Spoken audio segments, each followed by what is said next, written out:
From Hollywood, it's time now for...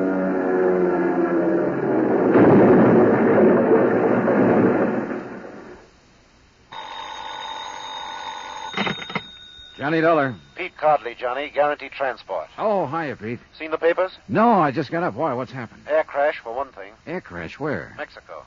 Flight 6, Aztec Caribbean line, Mexico City to Havana. Crashed in the mountains 10 minutes after takeoff.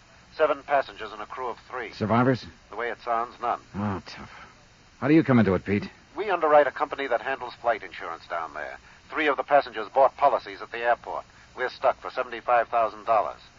This is a nice time of the year in Mexico, Johnny. What do you want me to do? Find out why it crashed? No, I know why it crashed. Somebody meant for it to. What do you mean? That plane blew up in midair. I'll get you a reservation.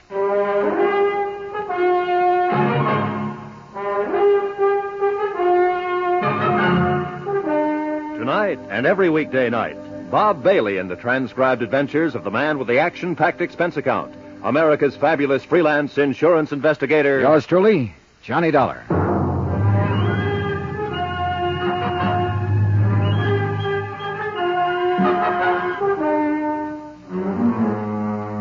Expense account submitted by Special Investigator Johnny Dollar to the Home Office Guaranteed Transport Insurance Company, Hartford, Connecticut. The following is an accounting of expenditures during my investigation of the Flight 6 matter. Item 1, $173.20, airline fare and incidentals, Hartford, Connecticut to Mexico City.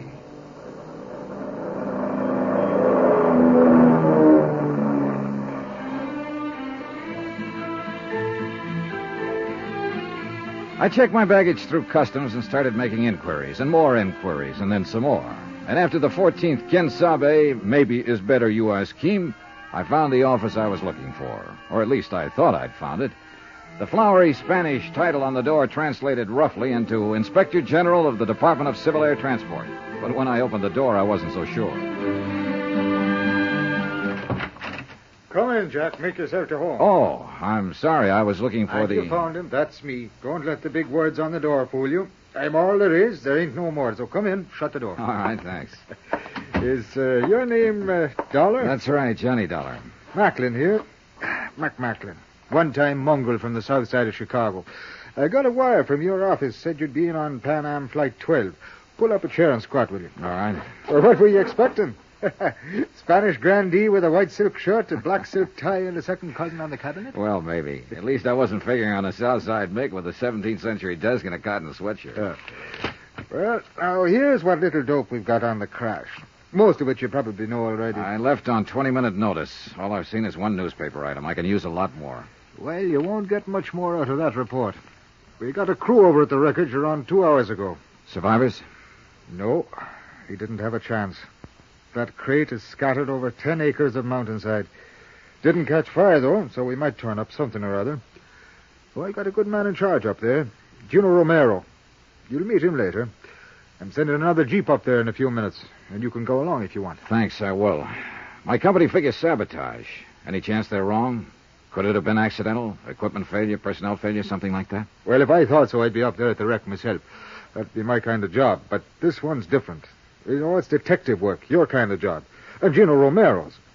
Now, he talks as soft as a girl out of finishing school. Looks a little like one, in fact. But underneath it, he's as sharp as a tack and tougher than an old boot full of nails. What actually happened when the plane went down? All I've heard is that it blew up in midair. That's right. Well, a few Indians were the only ones who saw it. They were burning charcoal up on a slope at about 9,000 feet. They were watching the plane circle, gaining altitude. Then one big flash, the tail blew off. Pilot didn't have a chance. He rode it straight into the side of the mountain. The tail? That sounds like the baggage compartment. That's the way I figure it. An explosive of some kind. A time bomb smuggled on board before the takeoff. I'm covering that angle from this end. I'm rounding up every one of the baggage gang, the maintenance crew, anybody who had a chance to get near that plane before it left the field out there. And what have you found out? Well, so far, nothing. We're trying to check back, too, on the individual passengers, the plane crew, trying to find out who might benefit by having any one of them dead. Well, I guess that'll be your angle, too. Yeah, at least as far as insurance is concerned. Well, there were 3 flight policies issued, and the names are in the reports here. So yeah, I know. I've got them. The Home Office gave them to me, along with the names of the beneficiaries. I haven't talked to any of them yet. I figured that you know how to go about it better than I would. Now, there's another possible insurance angle, and that's the cargo. Do you know if there was anything valuable on board? Worth destroying for the insurance, you mean? No, it was done by somebody who deliberately set out to kill one of the 10 people on board that plane. And who didn't mind killing 9 others to get that one. It was premeditated, cold-blooded. Now, you get him, Johnny. Get him for me, and then just leave me alone with him for about... Come in. One of you is Senor McLean, Inspector General del Departamento... Yes, that's me. What can I do for you, Jack? They will not give to me any information, Senor McLean. Not the police, nor the airline office, nor any... Who are you, and what information do you want? I am Ramon de Lagos, Senor, and I am here... De Lagos? Wait a minute. That's the name of one of the... Yes. Look, are you related to Maria de Lagos? My wife. She was on the plane. But tell me, please, what news do you have? Have you reached the scene of the crash? Yes, we have. 2 hours ago. And what did you... Is there any chance... I'm sorry, there were no survivors. No. Oh, no. I'm sorry, Senor de Lagos. It is too terrible. I didn't know you were here in the city, or I'd have let you know right away. I sent word to your office in Havana. I have been here for 6 weeks. Maria came for a visit only a few days ago. Now... I know, it's a rough deal. I am sorry. Oh, this is Johnny Dollar from the States. Senor. How do you do, sir? He's here to investigate the cause of this thing. What is the use, Senor? It will not return life to the dead. No, but I don't like to see a murderer get away with it. A murderer? Then the rumors are true. The plane was destroyed deliberately. It is hard to believe that anyone would... Senor McLean, what arrangements are being made? The bodies will be brought down to the Federal District Hospital, and I'll see that you're notified. Gracias, Senor. No, let's see. I believe your wife's brother, Don Serrano, is staying at the Hotel Regis. Yes, he is, but I am at the Monte Casino. Don Serrano and I are not friendly. I see. All right, Senor, then I'll contact you at the Monte Casino as soon as I have word. You are very kind. And again, I'm sorry. Yes, that is all one can say. Adios, senores. Know anything about him, Mac? Well, only what his wife filled out on the flight form. He's Cuban, residence and business address Havana, in the export game. And you know, of course, that his wife was one of the 3 people who took out accident policies. But naming her brother, Don Serrano, as beneficiary. I wonder why. Well, that's one of the 6 dozen questions you can ask when you start prowling.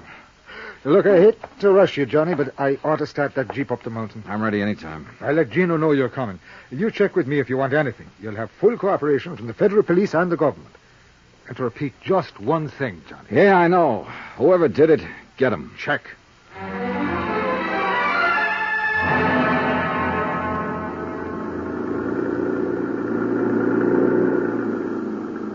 The jeep driver was a young Mexican boy who'd been brought up in the best and wildest chauffeuring traditions of the capital.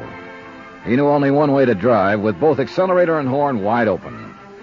Since most of the other drivers were playing the same game, it was a sheer miracle that we ever got through the narrow streets of the city and finally reached the open valley. Maybe the colored postcard pasted on the dashboard, a picture of the Virgin of Guadalupe, had something to do with it. We finally left the last cart road and bumped along a narrow woodcutter's trail, cleared and widened enough now so that we could drive into the crash area and miss the 1.5-mile walk the first rescue party had been forced to take. For some reason, only a small part of the wreckage had caught fire and burned, and the rest was strewn piecemeal along a great raw gash through the trees and brush. Men in uniforms of the Mexican army searched through the tragic debris, lifting, sorting, and collecting. And nearby, a silent group of Indians were watching, with the age-old sadness in their eyes. You are Senor Dollar, no? Yes. Gino Romero, senor. Oh, glad to know you, Gino. It's a terrible thing, no? Yeah. Any ideas yet? Not of importance, but it's certain now this. It was caused by one explosion which has occurred in the baggage compartimento. Véngase. Come on. We have found many pieces which can be identified. Can be known which part of the plane they are in before the crash. I see. Toward the front, these pieces are more large, but in the back, near the tail, they are very little. Oh, here. You look. These are pieces of the baggage. Muy pequeño. Very tiny. Oh, yeah. The crash itself wouldn't have done this. It had to be an explosion. Seguro. And look, it's burnt a little, each one of these pieces, but these more big ones from the seats of the plane, they are not burnt. Here, you smell these ones. Yeah, I see what you mean. Either dynamite or nitroglycerin. Was dynamite. We have found little tiny pieces of red paper from the wrappings on the sticks. Was dynamite. Any idea how much? How big a charge? One of the soldados, Pascual, who have used much explosive, is think maybe 30 or 40 pounds. Light enough to be put on board in a piece of luggage. It's going to be tough, Gino. Plenty tough to. They're bringing out the bodies. The Indians set up a low, wailing dirge. And one of them tapped softly on a native drum. A wordless terror before the ancient mystery, death. One by one, the bodies passed us, borne by the silent soldiers. Madre de Dios, may they find peace. Then, for the first time, I noticed a girl standing alone some distance away, watching without expression as the stretchers passed her. She was young, blonde, and beautiful. Not conventionally so, but beautiful as a young animal is beautiful. And she looked very much out of place. You are observing the señorita, no?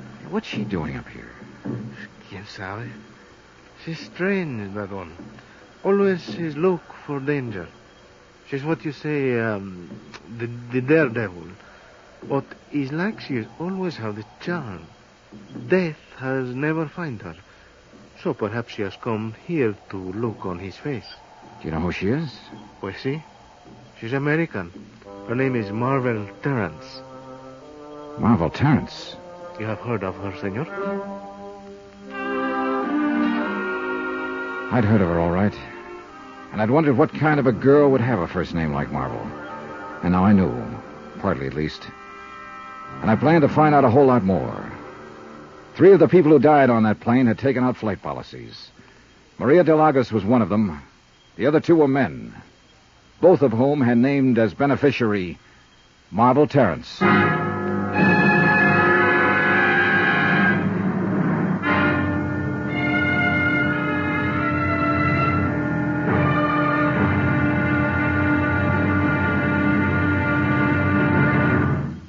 Now, here's our star to tell you about tomorrow's intriguing episode of this week's story. Tomorrow, a fighting girl and a lucky break.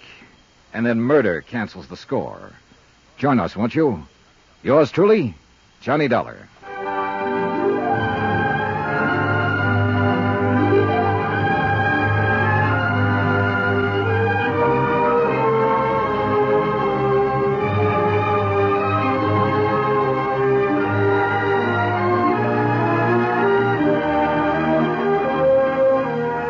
Yours truly, Johnny Dollar, starring Bob Bailey, is transcribed in Hollywood.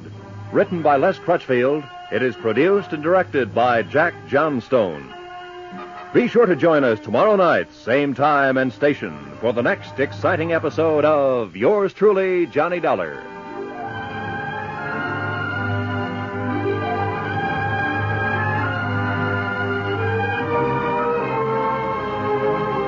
This is Roy Rowan speaking.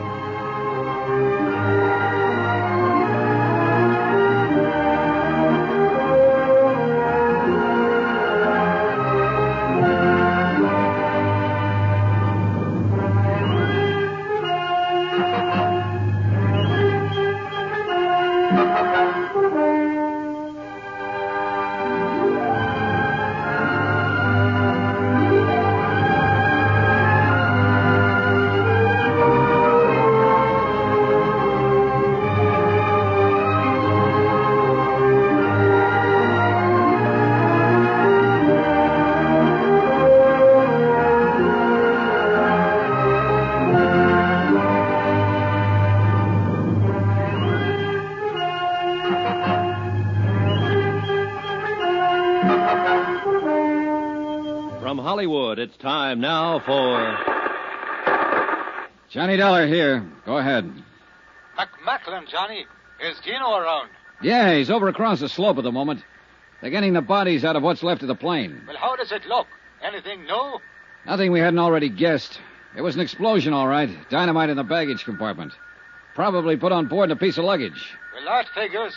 I've run into something down here in the city along those same lines. What do you mean? The ground crew remembers one of the baggage handlers acting strange before Flight 6 took off last night. A man named Ramirez. What do you mean strange? They say he had one suitcase that he wouldn't let any of the other handlers touch. Put it on the plane himself just before takeoff. Hey, you know anything about tigers, Mac? Tigers? I'm about to tangle with one.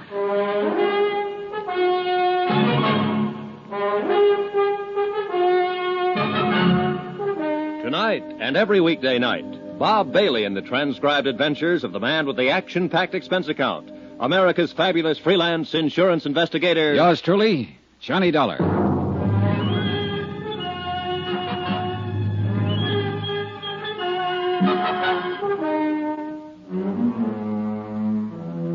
From Special Investigator Johnny Dollar, location Mexico City, to the Home Office Guaranty Transport Insurance Company, Hartford, Connecticut. Assignment, the Flight 6 matter. Expense account continued. I was taking Gino Romero's word for it that the girl was a tiger. His word and my own instincts. At first glance, she seemed soft, shy, and lovely. Then you sensed a wildness about her, a kind of suppressed violence that brought you up short and made you stop and reappraise her. She leaned against a tree, watching the bodies of the plane crash victims being carried down the slope and placed in the Army Jeep, with no sign of emotion on her face. Cool, detached. She had no reason to be here, and I wondered why she was. The only way I knew of finding out was to ask her. Yes, what is it? You're Marvel Terrence, I believe. That's right, and I've not met you somewhere before. No, but you're about to. My name is Johnny Dollar. I'm an investigator for an insurance company up in the States. I'm sure it must be very interesting work. Sometimes, on some jobs. Other times, it's only dirty and disgusting. Like this time, for instance. Well, we all have our problems. Maybe I can help you with yours, Miss Terrence. Run along, will you? I'm not in the mood. Oh, you amaze me. I think that seeing 10 bodies picked up and hauled away ought to put anyone in a gay, carefree mood. Look, beat it. You came out here sightseeing, didn't you? 20 miles from town? So you must like this kind of thing. I had friends on that plane, Mr. Dollar. So did a lot of other people.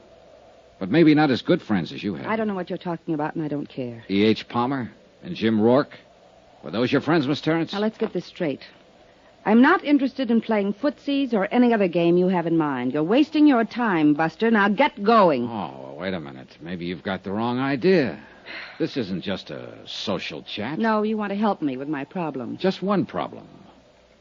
I'm wondering how you're going to spend that $50,000. What? Yeah, that's a fair-sized chunk of money to drop right out of the sky. What are you talking about? What $50,000? The money you'll get from the deaths of your two friends, Palmer and Rourke. What do you mean? Say, tell me, were you with them at the airport last night when Flight 6 took off? Yes, I was. Then you but must have known that they both took out flight policies, and that both of them named you as beneficiary. No. No, I didn't know. I wasn't with them exactly. At least not up until takeoff. Then you claim this is all just a big surprise. Of course, I didn't know a thing about it. But it's just like them. It's what they do. Why did you come out here to the wreck, Miss Terrence? I don't know. Ed and Jim were my friends, and I don't know why I came, Mr. Dollar. She came because I brought her, mister. No, Bill. But I didn't bring her here to be pushed around by some morbid curiosity hound. No, please. This is Johnny Dollar, Bill. He's an insurance investigator. Bill Blakely, Mr. Dollar. Oh. Hello? He was asking me some questions. Why you? Because Ed and Jim both took out insurance policies in my name. What? Flight accident policies, $50,000 worth. Well, I'll Mr. be... Blakely, you said Miss Terrence is here because you brought her. I wonder if you'd tell me why you're here. I don't know that it's any of your business. Sometimes I make things my business. Then sometime you may get your teeth knocked out. They're in pretty solid, Blakely. Yeah? Well, maybe... Bill, stop it. Sorry, Marvel. Ed Palmer and Jim Rourke were Bill's business partners. What business, Mr. Blakely? Engineering. We're building some roads around Mexico City. How many partners? Just the three of you? Yes, just... That's right, Dollar. The business belongs to me now. What about it? Nothing about it. Congratulations. One more crack Bill, like I that. said stop it. Let's go, Marvel. I've got to get back to town.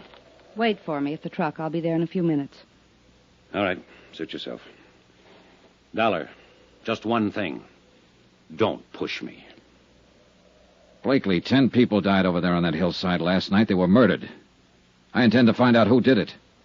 And if it takes pushing to find out, then I'll push. See you around. Yeah. You probably will. This thing hit Bill pretty hard, Mr. Dollar. You have to make allowances. How long have you known him? A couple of months. And Palmer and Rourke? The same. It's nothing serious, nothing romantic, if that's what you're thinking. It was all just for fun. Was that all it was on their side? Oh, men always claim to be serious. But that's only part of the game. What else do you do, Miss Terrence, beside play the game? That's all. I'm a wealthy orphan, Mr. Dollar, and my only career is drifting around the world playing the game. I'm ornamental, irresponsible, and rather useless. Maybe not entirely useless. Just being ornamental has some importance in this world. So you play too, huh? No, I meant it. I guess I was pretty obnoxious when you spoke to me a while ago. Well, I suppose I asked for it. I'm staying at the Hotel Monte Cassino. Are you? I'd like to see you again. I could teach you the game, Johnny. Well, that's a very attractive offer. Outside of business hours. But you think I'm mixed up in this. No, I'm not sure. Well, think about it, Johnny. You can call me at my hotel. The Monte Cassino. That's where Delagos is staying. Happen to know him? Ramon? Well, yes, of course. Why? Well, one of the passengers killed on that plane was his wife. Didn't you know? I saw the name Delagos, but I didn't even know he had a wife. Another just for fun? I think you've got some wrong ideas about me, Johnny. Come see me and I'll straighten them out for you. All right. I will. And something else. You'll find it out anyway, so I may as well tell you. Tell me what? I had reservations on Flight 6, too. I was going over to Havana for the weekend. I canceled out at the last minute. I see. Maybe that's why I came out here. To see for myself. I'm not afraid of death. I've tempted it too many times to be. But it does fascinate me. I stood there watching and thinking.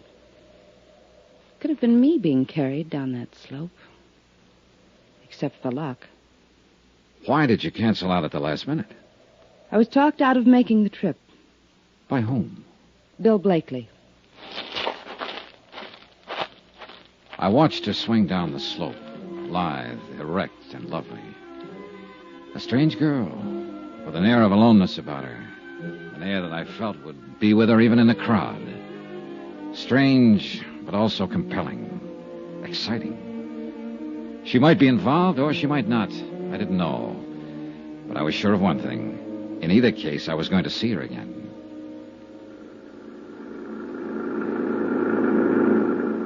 An hour later, Chino Romero and I were heading back toward the city in the government jeep, leaving behind us the wrecked plane, the crushed trees, and the lonely slope on the mountain. You have found a young lady of interest, senor? Yeah, I found her of interest. Always she's doing the crazy things. Daredevil, flirting with the eyes, looking for danger. Playing the game, she calls it. Si, senor. Playing the game. Qué lástima. It is too sad that 10 persons are not be playing the game now anymore. Oh, it's all right, Chino. I'm not that much under her spell. ¿Qué dice? If she's guilty in any way, I'll pin it on her just as quick as the next one. Oh, but I did It's not all right, mean that... forget it. No, I do not think she's guilty. It is not a thing she would do, and she does not need the money. She's very rich. Do you know that? Everybody says so. Well, that's what I mean. It's worth checking into. Es posible, but I still do not think she would do such a thing. It is too terrible. And she's too beautiful. Maybe I ought to give you the advice, Chino. Before the beauty of a woman, senor, we are all as brothers, like Senor Blakely. I see he was look very disturbed. Yeah, he did get a little hot under the collar. What do you know about him, Chino? Almost nothing. He's come here for 3 months now, making the road. And his partners, Palmer and Rourke, who were killed in the plane crash. What do you know about them? The same. Nothing.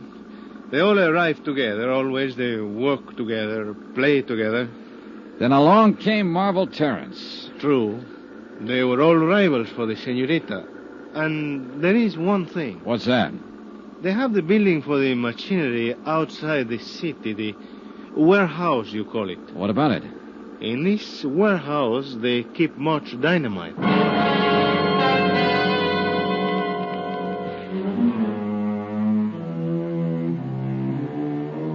Gino dropped me at my hotel, the Del Prado, on Avenida Juarez. I changed clothes, cleaned up, sent some telegrams to the States. And about that time, Mac Macklin phoned up from downstairs and asked me to join him in the bar. Expense account item 3, $16.40. Drinks and dinner with the chief inspector of the Federal Department of Civil Air Transport. And then some more drinks. I've been here 7 years, Johnny. I like it. I feel at home here. I like the people and their way of life. But it'd still be good to see old Shy again. The snow piling up along the loop, and the wind ripping in off the lake.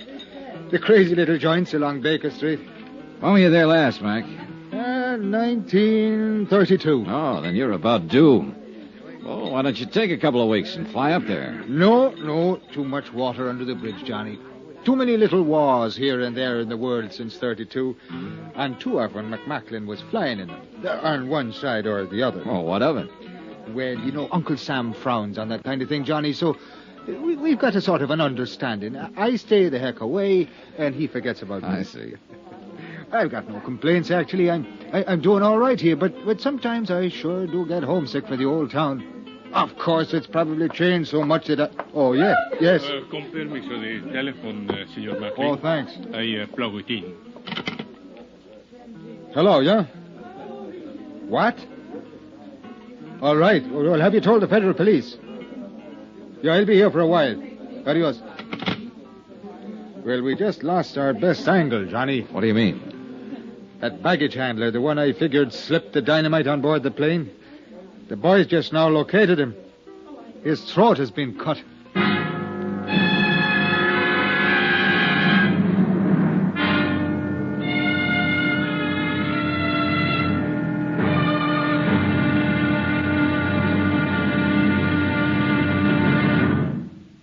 Now, here's our star to tell you about tomorrow's intriguing episode of this week's story. Tomorrow, a bereaved relative lies.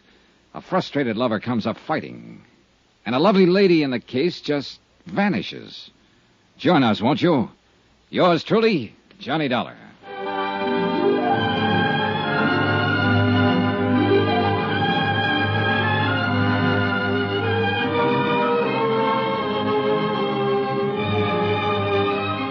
Yours truly, Johnny Dollar, starring Bob Bailey, is transcribed in Hollywood. Written by Les Crutchfield, it is produced and directed by Jack Johnstone. Be sure to join us tomorrow night, same time and station, for the next exciting episode of Yours truly, Johnny Dollar. Roy Rowan speaking.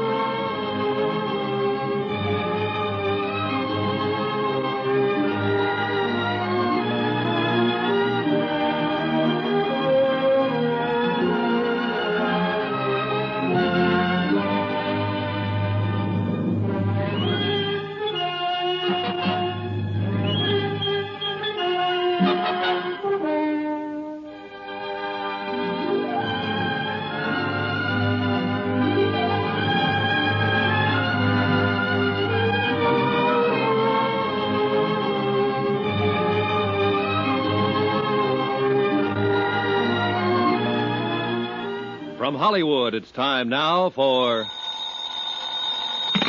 Johnny Dollar. This is Don Serrano de Almeida y Pico.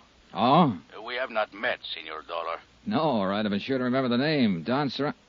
Oh, wait a minute. You're Maria Delago's brother. That is correct. I was planning to call on you this morning, Don Serrano. Well, that will not be necessary, Senor, since I am taking the liberty of calling on you. I am downstairs in your hotel at this moment. Oh, I see. I believe I may be able to cast some light on the unfortunate tragedy which overtook my poor sister and the other passengers of that ill-fated airplane. Do you know something that hasn't come out? Rather a great deal, senor. I know the crash which resulted in the deaths of 10 innocent people was the evil work of a diabolical maniac. Yes, well... A product of the warped mind of a scheming, worthless, unspeakable dog, a sneaking, money-hungry snake, a scurrilous, unprincipled... Don Serrano. Si, senor. Come on up.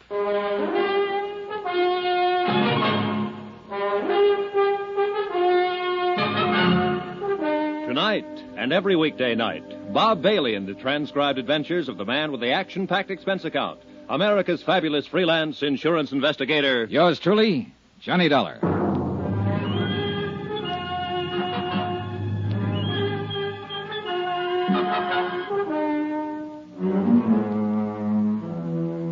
From Special Investigator Johnny Dollar, location Mexico City, to the Home Office Guarantee Transport Insurance Company, Hartford, Connecticut.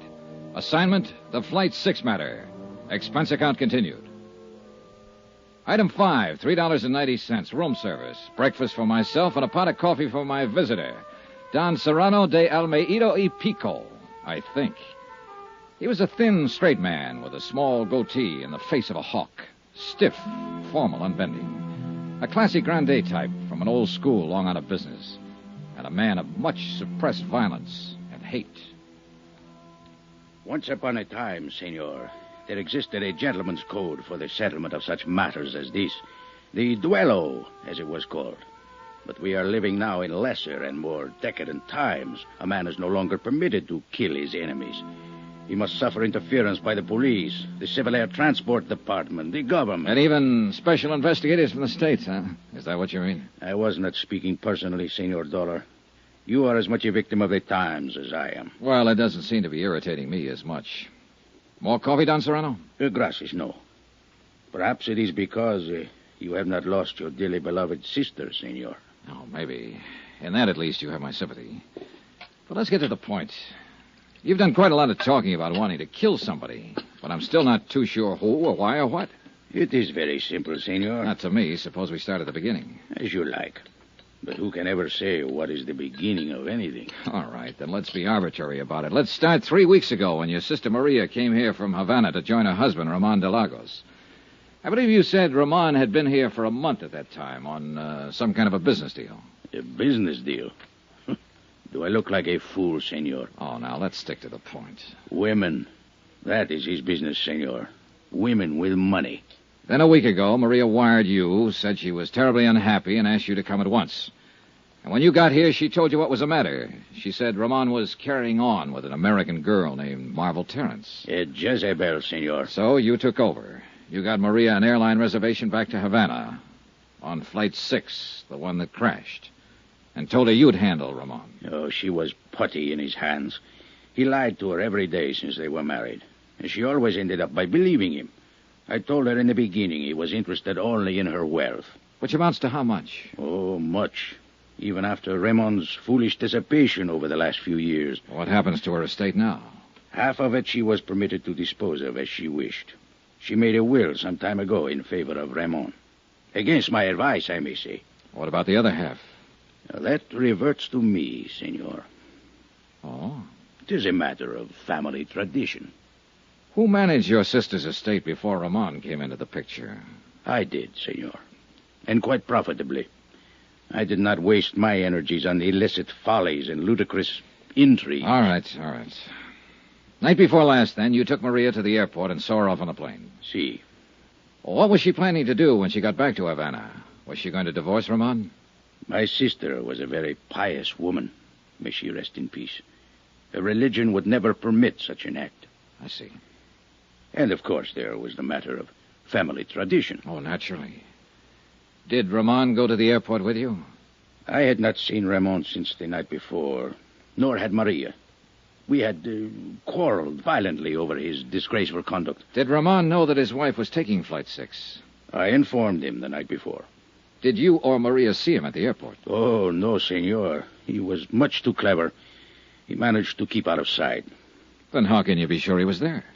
Senor Dollar, who else would be so vile as to place an explosive on board the plane? Oh, well, now I can follow your reasoning, but... The matter is self-evident. Well, look, I'm afraid we need more than self-evidence, Don Serrano. The problem of evidence is your responsibility, senor. I have told you who committed the deed. No, you've told me who you suspect. Do you doubt my word? Not as far as it goes. Sure you won't have some more coffee? No, gracias. Do you happen to know this girl, Marvel Terrence? By sight, I mean. She has been pointed out to me. Mm-hmm. Did you see her at the airport? See, I did. I was under the impression she was going to leave on the plane, but after it departed, she was still in the terminal. Did you notice her talking to anyone before the takeoff? Yes, to some American, I believe. Red hair, stocky build, about 35? See, he would fit that description. Blakely. Did you see her talking to anyone else?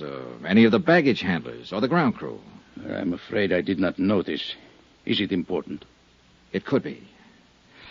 Well, thanks for your information, Don Serrano. My only concern is to see justice done. I'm sure it will be. And now suppose we take a look at what you didn't tell me. Senor? The fact that Maria took out a flight accident policy for $25,000 and named you as her beneficiary. Well, I considered it a mere whim of my sister's. But the way things turned out, it was a pretty valuable whim, wasn't it, Don Serrano? For you, I mean. Senor, are you implying... I'm implying that Ramon wasn't the only one with a motive. Wasn't the only one who'll profit by Maria's death. You'll do pretty well yourself. Half her estate and $25,000 cash. That's not a bad deal. I should kill you for such an insult. You'd like to, wouldn't you? You're very big on this killing business. That's how you planned to handle things with Ramon, wasn't it, as soon as Maria went back to Havana? It is only what he deserves. And now you're trying to use me to do it. That's why you came here. You don't care about justice. All you want to do is get Ramon. He is guilty. If he is, Don Serrano, I'll find it out and I'll pin it on him. But if he isn't, I'm not going to be pushed into framing him. So you can take these dirty, underhanded insinuations of yours and you can... Get out, Don Serrano. Expense account item 6, $12.60. Taxi fares in and around Mexico City. I checked with the federal police first. They had their best men working on the murder of the baggage handler at the airport. And so far, they'd turned up nothing. They didn't have a single lead. I went through their files on the other 7 people who died on the plane. Nothing. The 2 pilots and the stewardess were Cuban and apparently had no close friends or enemies in Mexico City. 2 of the passengers were Brazilians and were only traveling through en route from the States. And as far as the other 2 were concerned, there seemed to be no motive. So it came right back again to the 3 I was already working on. Maria de Lagos and the 2 business partners, Ed Palmer and Jim Rourke. The 3 people who'd bought flight insurance policies. And that left me with 4 possible suspects. Ramon de Lagos, Maria's husband, Don Serrano, her brother, Marvel Terrence, and Bill Blakely, the partner of Palmer and Rourke. I checked with Inspector Mocklin, but he'd made no progress. With Gina Romero, no progress. I tried to reach Blakely, but he hadn't shown up at his office. I phoned Marvel Terrence and got a reluctant agreement from her to meet me for lunch. I waited for her at the Vendôme for an hour. She didn't show up. Finally, at 1 o'clock, I went to her hotel. Oiga, mozo, traiga el equipaje del cuarto número 85. Ahorita vaya. Ándale, pues. Si, senor. What can I do for you? I'd like to see Miss Marvel Terrence. I wonder if you... Miss Terrence. Que señorita tan bonita, tan hermosa. Yeah, well, if you'll... She's the most beautiful woman where I ever stay at this hotel. Yeah, she's pretty gorgeous, all right. Would you mind Sometimes I think everybody in the world is in love with this señorita. All day long, it is one man after another which call up to talk to Miss Terrence. Well, would you ring her and tell her I'm waiting... 2 times so many calls we get on the switchboard while the señorita is live here. That's very interesting. And now would you You must forgive me, amigo. When I think of Miss Terrence, I lose all sense in my head. All right. You're forgiven. Now, if you... What is it you wish, senor? Will you ring Miss Terrence and tell her I'm waiting down here in the lobby? Immediately, senor. Your name, please? Johnny Dollar. Johnny... D-O-L-D-O... How do you spell it, please? D-O-L-L-A-R. L-A-R. Gracias. I will tell her at once that you... Sacre nombre. I had forgot. Forgot what? She's not here no more, senor. What? She has checked out of hotel at 11 o'clock this morning. Expense account item 7, $2.10. Lunch at the Monte Casino Hotel, alone. I was sorry she'd skipped. I guess I was secretly hoping Marvel would turn out to be in the clear. But if she were, then why run out? It didn't add up. I paid my check and started to leave the dining room. And at the entrance, I ran square into a man I was planning to see later in the day. He didn't seem very happy about it. Senor Dollar. How are you, Roman? It is a pleasure to see you again, senor. And I'd now, like to if talk you'll to you a excuse couple of me- minutes. Come on, let's step into the bar. But I have a most important engagement, senor. Oh, this is important, too. I understand you're a friend of Marvel Terrence's. See, it is my honor and pleasure. Well, she's checked out of the hotel here. Do you know where she went? Oh, senor, I do not discuss the private affairs of my friends. Oh, knock it off, Roman. This isn't a tea party. 10 people have been murdered by an explosion aboard a plane. One of them was your wife, remember? I cannot help you. I know nothing of Miss Terence's plans. And now... I talked to your brother-in-law this morning, Roman, Don Serrano. He tells me you're the one who put the explosive on board the What? plane. It is a lie. He seemed pretty certain of it. He tells me you stand to inherit half of your wife's estate. Then he is better informed as to the details of the matter than I am. I do not know what happens to the estate, senor. He seems to think you wanted to get your wife out of the way in order to have a free hand with Miss Terrence. Don Serrano, as you may have noticed, is a bigoted and jealous old fool who thinks only of money. He knows better than that. What do you mean? Maria was different from the women of your country, senor. She understood such matters as my friendship with Miss Terence. And accepted them? Except such times as Don Serrano goaded her into being foolish, yes. It is a difference of the Latin temperament, senor. I see. Then there was no trouble between you and Maria. None of importance. The trouble was Don Serrano. He has hated me from the day of our marriage, because from that moment on he no longer had any control over Maria's fortune. If you wish to discuss this further, senor, I will be happy to do so later, but I must leave now. Con su permiso. I watched him hurry out of the hotel. I had no real reason to stop him and no authority to. On sudden impulse, I crossed the lobby to the public phones, called the Hotel Regis, and asked for Don Serrano de Almeida y Pico. Don Serrano had checked out. No forwarding address. I called the Del Prado and asked for Bill Blakely. Mr. Blakely had checked out. No forwarding address.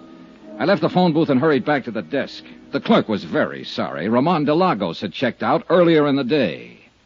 No forwarding address.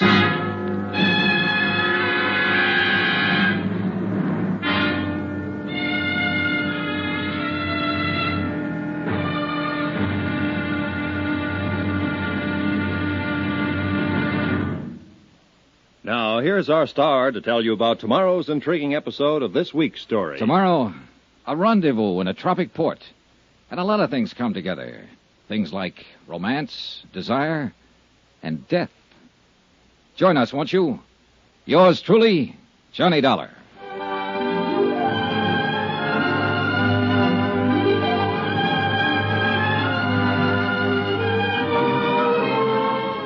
Yours truly, Johnny Dollar, starring Bob Bailey, is transcribed in Hollywood.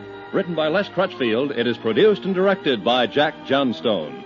Be sure to join us tomorrow night, same time and station, for the next exciting episode of Yours truly, Johnny Dollar. Roy Rowan speaking.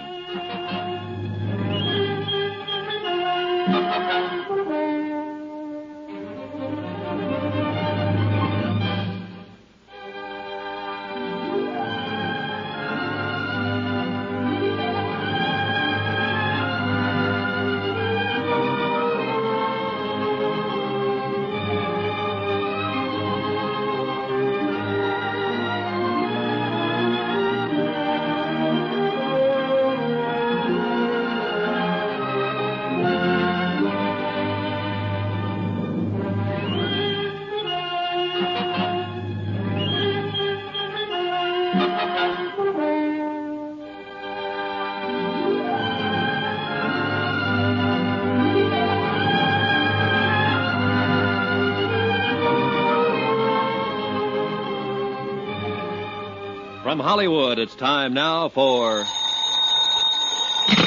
Johnny Dollar. Inspector Mucklin's office. Gino Romero. Oh, Gino. What did you find out? Did you locate any of them? Beneficiaries of the crash of Flight 6? Si, senor. It was an affair most simple. A matter of making a telephone call to the airport. Then they've left Mexico City. Si, senor. The senorita Marvel Terrence has taken the 10 o'clock plane this morning to Acapulco. Oh? Senor Blakely has taken the 11:30 plane to Acapulco. Senor Ramon de Lagos has taken the 2 o'clock... Plane to Acapulco. And what about Don Serrano? Oh, with him, it's different. At 2:45, we depart from Mexico City in a special charter plane. Look, Gino, is there another flight to Acapulco this afternoon? But, of course, at 4:30. Already I have 2 reservations. Good. I'll meet you at the airport. What's the flight number? Gino. I'm scared to think of it. This one is also called Flight 6.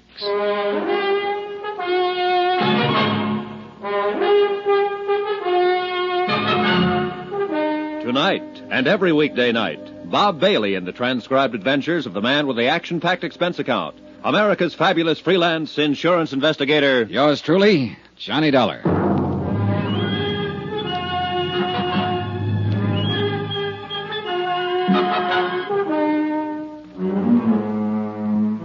From Special Investigator Johnny Dollar, location Mexico City, to the Home Office, Guaranty Transport Insurance Company, Hartford, Connecticut. Assignment, the Flight 6 matter. Expense account continued. Item 9, $63.45. Incidentals in Mexico City and plane fare to Acapulco. One more of the sharp contrasts of Mexico. We left the stiff formality of the city behind us, the cool, thin air of the high plateau, and 50 minutes later we stepped off the plane and into the steaming heat of the tropics. Barefoot tourists in shorts and barefoot natives in white cotton dungarees. Soft brown skins and flashing teeth. Mangoes, papayas, and the heady scent of tropical flowers. Blue sky, blue Pacific, and a burning sun. And a bay so bright and beautiful it breaks your heart. Acapulco.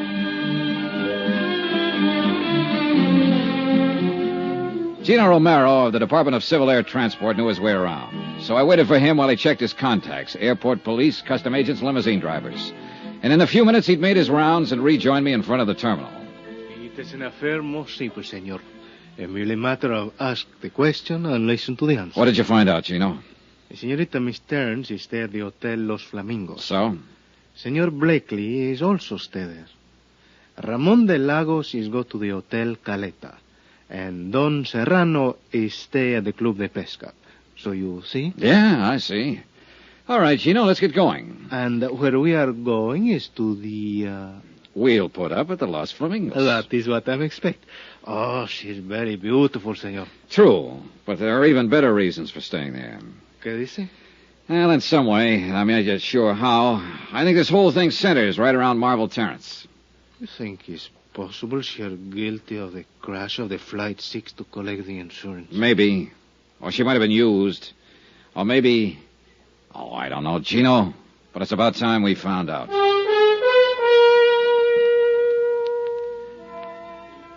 Expense account, item 10, $1.50. Limousine fare from the airport to the hotel. The Flamingos is built on a point near the far end of the peninsula, set on a headland high above the white smother of surf below. And there, just before dusk, with the western sky a yellow blaze of glory beyond the far rim of the Pacific, I found her.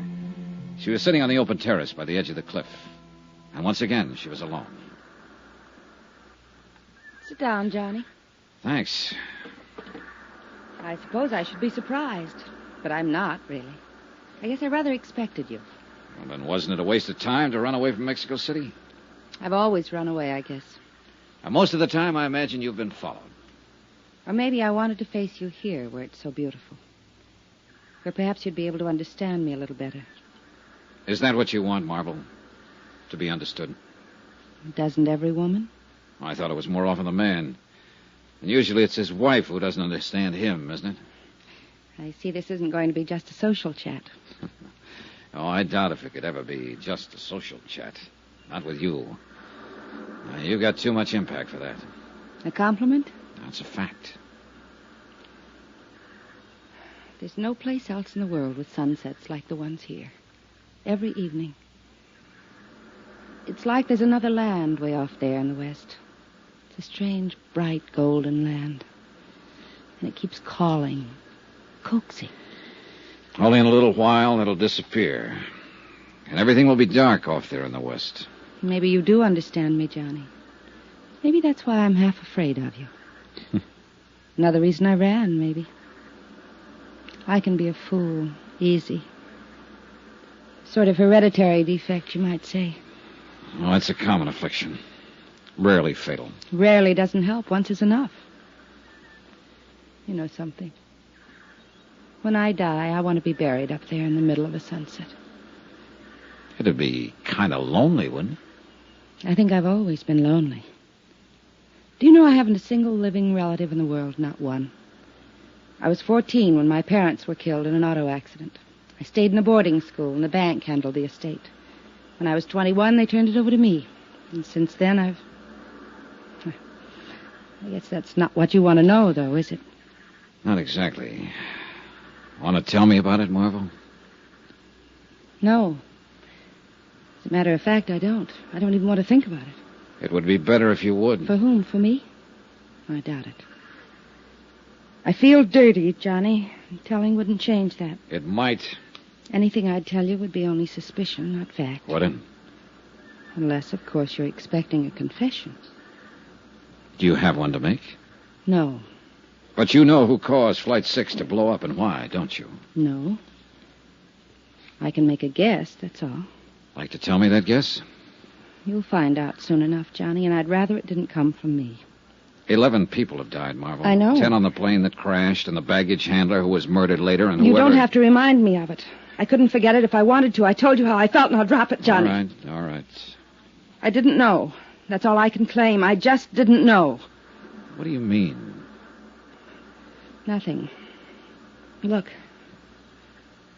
It's dark out there now. And sunset's gone. There's always another one. I wonder. Have you ever met Don Serrano, brother-in-law of Ramon de Lagos? No, but he was pointed out to me. Did you see him at the airport the night Flight 6 was blown up? I don't remember. I don't think so. Did you see Ramon? No. Did he know you'd canceled your reservation that night? He didn't even know I had one. Have Ramon and Bill Blakely ever met? Yes, they met. And detested each other on sight. Well, that's understandable in view of the circumstances. Oh, I guess, but why are people like they are? Did you arrange for Blakely to follow you here? I didn't tell anybody I was coming. He was a good guesser. So was Ramon and Don Serrano. I know. They're all here. Why? They don't even know me. They don't want to know me. Not in any real way, but they're here. Oh, yeah, they're here. And I think you ought to tell me what you know, Marvel. Tomorrow, maybe. Not tonight. Let me have just one night, Johnny. All right. Take me to dinner. Dance with me. Laugh with me. Give me just one evening. Will you, Johnny? Sure. And thank my lucky star for the chance. You're sweet. I'm saying it now. Without any strings. No matter how things work out. I'll still mean it. You're a sweet guy, Johnny. Give me time to change.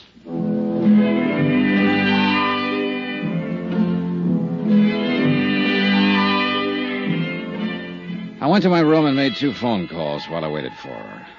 The operator at the Club de Pesca informed me that Don Serrano was not in. The clerk at the Hotel Caleta said the same thing about Ramon de Lagos. I didn't leave my name with either of them. Bill Blakely was staying in room 23, a few doors on down the terrace, so I decided to go have a talk with him before I went out to dinner with Marvel Terrence. But as it happened, I didn't have to go to that much trouble. Yeah, who is it? Blakely, I'd like to talk to you. Come on in. Do you always cover your visitors with a gun? Only when I spot them listening outside my door. I don't know I what saw your shadow against the shutter there. You've been standing outside for the last 5 minutes, Blakely. You listened to me make a couple of phone calls.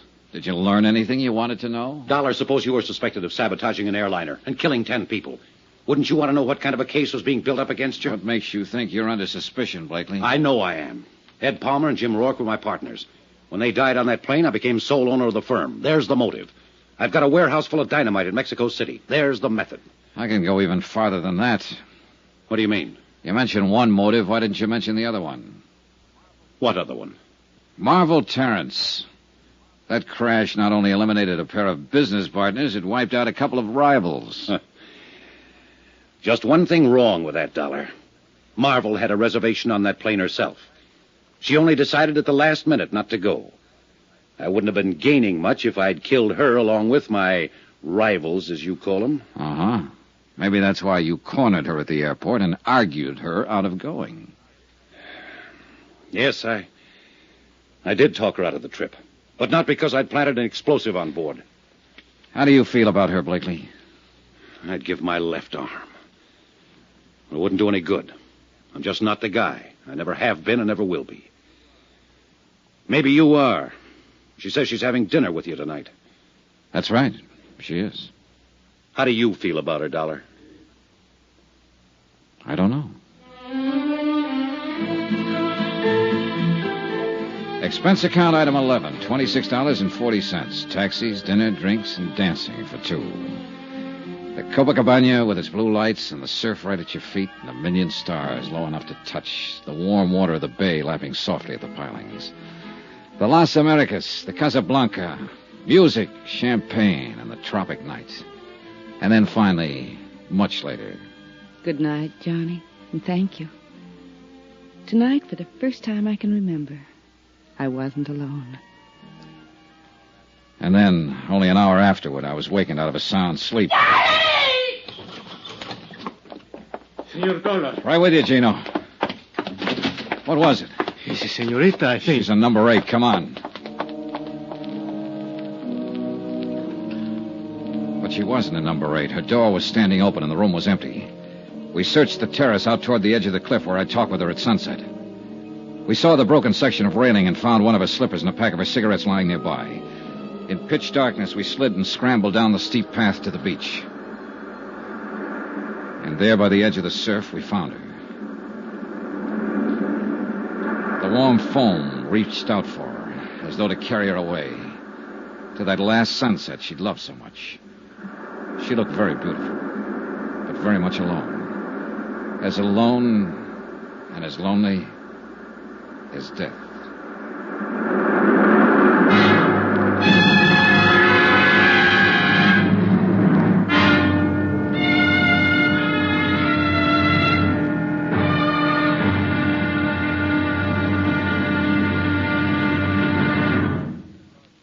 Now, here's our star to tell you about the final intriguing episode of this week's story. Tomorrow, a desperate killer is cornered and strikes back in a deadly counterattack. Final showdown. Join us, won't you? Yours truly, Johnny Dollar.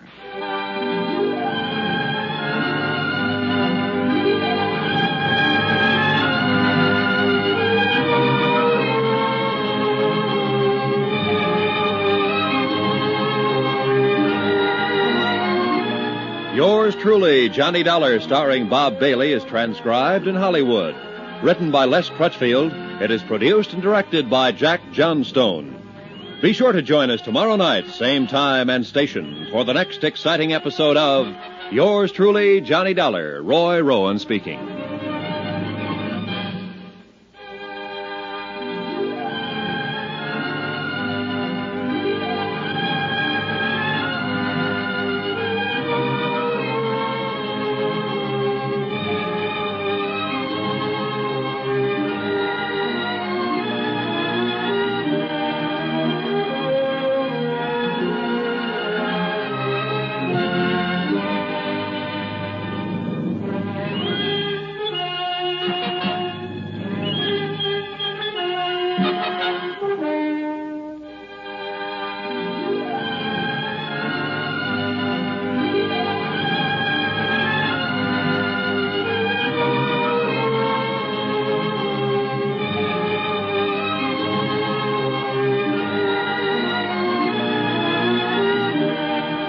Hollywood, it's time now for Johnny Dollar. Here is your call to Mexico City, senor. Oh, thanks. Hello? Macklin, Department of Civil Air Transport. Hi, Mac. Dollar, what have you learned in Acapulco? Not very much, I'm afraid. But you said you were following the girl down there. Marvel Terrence. Yeah, and a few others who might have had a hand in the explosion aboard Flight 6. Beneficiaries of the insured on that flight. What others? Ramon de Lagos, whose wife died in the crash. Don Serrano, her brother. Bill Blakely, whose business partners were aboard. Well, have you and Gino learned anything from them? From the girl? Not yet. But you said she might know who caused that explosion aboard the plane. Right, and she promised to talk. Well? Your little helper, Gino, and I just pulled her body out of the surf down below the hotel here. Johnny. Murder? Yeah.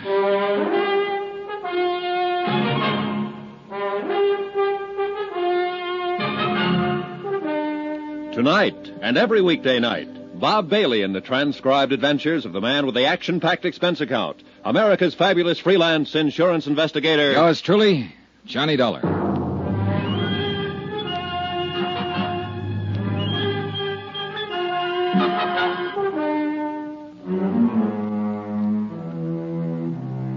From Special Investigator Johnny Dollar, location Acapulco, Mexico. To the Home Office, Guaranteed Transport Insurance Company, Hartford, Connecticut. Assignment, the Flight 6 matter. Expense account, final page. Item 12, $1.80 for the phone call to Mac Macklin in Mexico City. I had to get Mac out of bed to tell him what had happened. That Marvel Terrence had been murdered. That somebody had silenced the girl around whom the whole case had seemed to center, since Flight 6 had exploded in midair 3 nights before and carried the passengers and crew to their deaths. Mac was shocked and offered any additional help I might need. But he had no new information at his end, and it was obvious now that any answers would have to be found right here in Acapulco. As I hung up the phone, Gino Romero came rushing in from the hotel terrace. Senor Dollar. What is it, Gino? A prowler is out on the hotel grounds. The police cars go to block off the road at the bottom of the slope. Good, come on. The stairs are over this way, senor. Right with you. A little light wouldn't hurt anything down here. There's no time. This way, into the brush, is a footpath. All right, lead the way. Over there is only 100 feet to the cliff. The other side is the road for the hotel. Here is the only place anybody can go.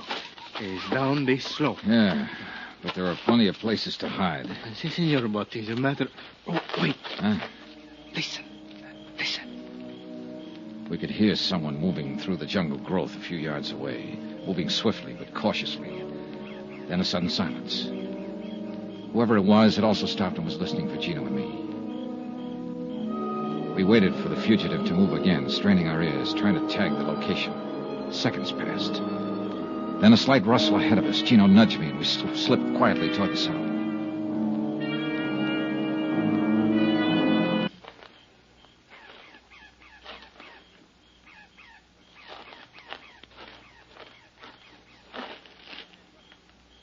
Get your hands up.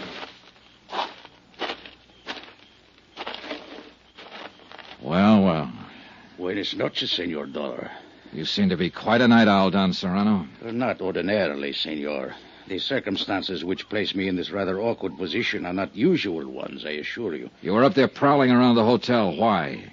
I was looking for my unmentionable brother-in-law. Ramon de Lagos? Why? What made you think he'd be here? I went to his hotel. He was not in his room. I knew he had not been able to see Miss Terrence since she had spent the evening with you. So I assumed he might be waiting for her here, at her hotel. And my assumption has, of course, been proven correct. Did you see him? No, but I heard the police discussing the murder of Miss Terrence. It was obviously Ramon's handiwork. Still after him, huh? My feeling about Ramon is not a secret, Senor. Nor his about you. So why did you go to his hotel? To kill him. Why else? Time was running out, so we took Don Serrano back to the hotel to the police. One very important person hadn't put in an appearance. Gino went down to Bill Blakely's room, knocked on the door, then opened it with a passkey and went in. Blakely wasn't there. We searched the room. The bed has been sleeping, senor. Yeah, I notice. But for how long, that's the question. It's possible he was wake up when the senorita screams before she is killed. He might have been. He must have dressed. His pajamas are there on the floor.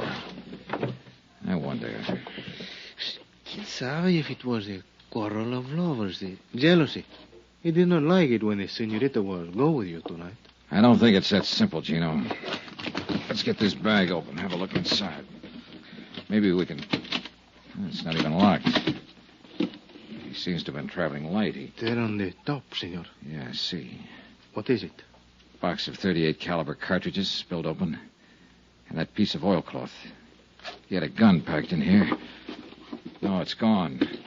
He got up, loaded a gun, and left. Took the gun with him. If it was before the scream, that's one thing. But if it was afterward, then... What are you thinking, senor? I think we'd better take the police with us, get over to the Hotel Caleta, and check up on our third suspect. Ramon? But Don Serrano said he is not there. Don Serrano could say anything. I think we'd better get over there, Gino, and do it fast.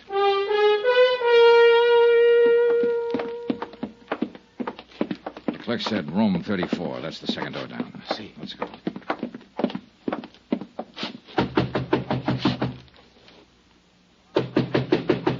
Roman. Roman. Who is it? Johnny Dollar, open up. Watch yourself, Gino. See. Come on in, Dollar. Senor Blakely. Yeah. Better hand over the gun, Blakely. You won't get a chance to use it now. The police are out in the lobby. Okay. All right, thanks. Roman didn't show up, huh? I wish he had. That's all I was asking. Just one clear shot at him. Are you sure he's the one who killed her? Sure enough. Did you see him? No, but he's the one. She was scared of him, Dollar. She told me earlier in the afternoon, before you got down here to Acapulco. Told you what? She said Ramon had followed her here from Mexico City, that he'd been acting strange. She said she was glad I was staying at the same hotel, that she didn't want to see him or talk to him. Yeah, it figures all right. It checks with what she said to me last night. If she'd only given me a little more to go on. She was a real great kid, Dollar. The greatest as far as I was concerned. Yeah. As soon as I realized what had happened, I loaded my gun and came here to wait for him. I figured he'd try to get back to his room. But he didn't show. It's too bad. She was a real great kid. And I'd have died for her if she asked me to. I loved her. She was the... Mira, ahí está. There he is. Come on, Gino. Si, senor. Ramon had been spotted. He started and entered the hotel, saw the police, turned and ran. He was armed with a pistol. He'd fired a shot at one of the police officers and then jumped over the balustrade and disappeared into the dark curve of Caleta Beach. The police cars quickly threw a cordon along the bayfront street and blocked off both ends of the stretch of shoreline. For the moment, Ramon was trapped somewhere on that beach. He'd tipped his hand now, and he was desperate and dangerous, and he had a gun. Gino and I went out on the beach after him. There's many places to hide here. Not for long. They'll have some more police here within a few minutes. Come on.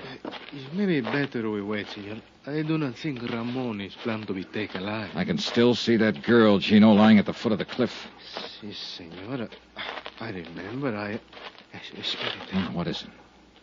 There by the water is... No, I am wrong, senor. It's only a boat pulled up on the sand. Yeah, it's a paddle boat. Well, I think it's better maybe we separate, senor. I look in the pavilion, the cabañas. You stay close by the water. In this way, we'll have him between us. good idea, Gino. But you've got the rough end of it. Take care of yourself. Si, senor. Well...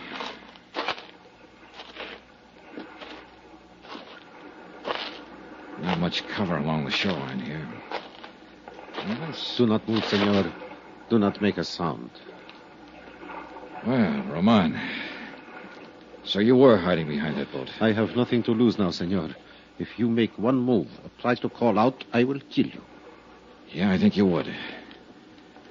All right, then, what comes next? This boat, you will push it into the water. But be very careful. If you make any noise, even by accident, I will kill you. Quickly now. Hurry. Relax, Roman. You don't have a chance anyway. We will see. Careful now. Be quiet. Good. Now get in, quickly. Sure. Take the paddle, head out across the bay, and be very quiet, or I will kill you. All right, Roman. You're just wasting your time. They'll have a police launch out here within 10 minutes. I do not think so. They will not know. Quiet! Quiet! One more sound from that paddle and I will shoot. Marvel Terrence. Why did you kill her, Roman? She made me crazy. So beautiful. And with so very much money. I thought she would be most easy once Maria, my wife, was dead. Then it was you who blew up the airliner in order to kill your wife and have a clear field to go after Marvel. Marvel did not know I was married, and Maria was going to tell her... So you sabotaged a plane and killed her, along with 10 other innocent people. And what happened tonight? Did Marvel turn you down? She said she was suspicious of me, and she was going to tell you about it in the morning. And she said she was falling in love with you. She made me crazy. I wish you had got back into that hotel, Ramon. I wish you'd got there before I did, while Bill Blakely was still waiting for you with a loaded gun in his hand. Be quiet and paddle faster. We must get farther up the coast in order... What is that? Police launch. What did you think? I told you didn't have a chance. No, they could not get here so soon. Well, I forgot to mention the fact that they'd already phoned for one. And then they do not know yet we are out here. Good. Keep paddling. Quickly. He half turned his head to look back toward the launch. I took a chance and swung the paddle. His shot went wild, and he didn't get a second try. I caught him back of the ear, and he dropped like a log.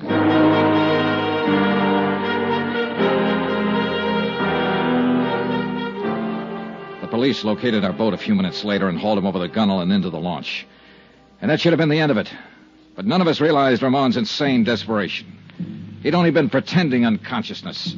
On board the launch, he snatched a gun from one of the officers and tried to take over the boat. He didn't have a chance. He took a full volley of shots from 3 police pistols square in the chest.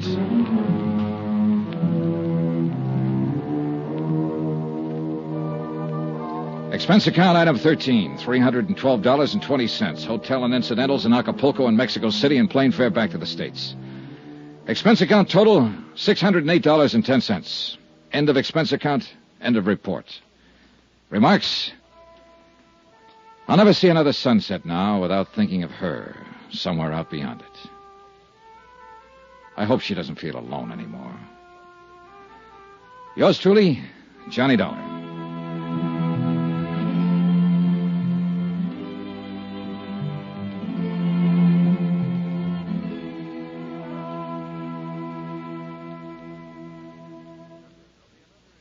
Remember, there'll be another intriguing story for you beginning next Monday night.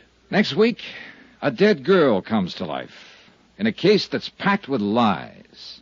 Yet every one of them comes true. Join us, won't you? Yours truly, Johnny Dollar.